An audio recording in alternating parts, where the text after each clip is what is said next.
ဒီနေ့ဆိုရင်လည်းကြည့်ပါဦးဟင်းကအစုံအလင်ပဲဟင်းမစုံတဲ့နေ့ဆိုတော့မရှိဘူးနော်ဟင်းကအစုံဒီနေ့ဆိုရင်ကျို့တိုးစရာတစ်ပတ်ကံမလေးနည်းနည်းတော့အများယူမဟုတ်တိုးစရာတွေအစုံအလင်ပဲလေဒီမှာကျမဖေချက်တယ်ဝတ်သားဟင်းလူဖတ်နေရပဲအစီတုံးနေတော့မှကပါစက်ထဲမှာပျော်သွားတဲ့တီကိုချက်ထားတာဒါကြတော့အဖေါ်ဖောင်းနေရှိရင်လေပြေအောင်လို့ဆိုပြီးတော့ကနဖောတုတ်ဒါကတော့ကျမမေမေချိုးဒဝဲသူတုတ်တယ်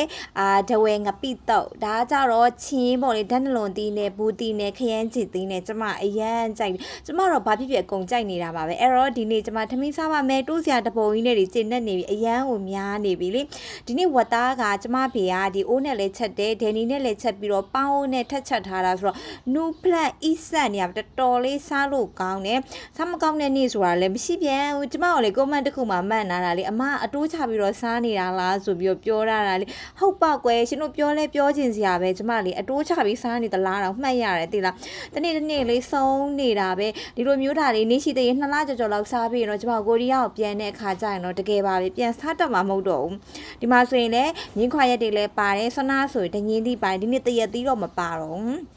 အစုံအလေးပဲကပြောရင်းဆိုရင်ကြည်ရင်နဲ့ recording သွင်းရင်တရေတောင်ကြာလာတော်တော်လေးလေကျမအခုလိုမျိုးလေမြန်မာမှာလေးစားတောက်တာတွေလို့သိရမလားဒီမြန်မာဆိုရင်လည်းလူတွေကစီစီကကနဲ့နေနေတာကိုရီးယားပြန်တော့တကယ်ကို6တွတ်ဖြစ်တော့မှာပဲ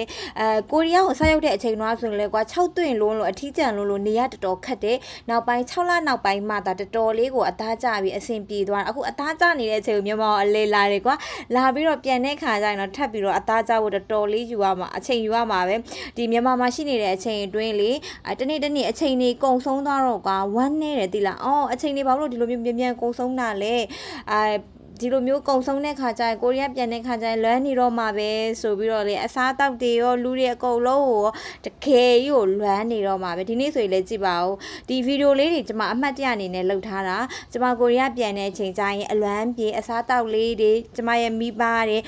ကျွန်မမြန်မာနိုင်ငံမှာလှုပ်ရှားခဲ့တဲ့ဟာလေးတွေကိုမှတ်တမ်းတင်လာတာပေါ့လေကိုရီးယားရောက်ရင်အလွမ်းပြေပြန်ကြည့်လို့ရအောင်လို့ဆိုပြီးတော့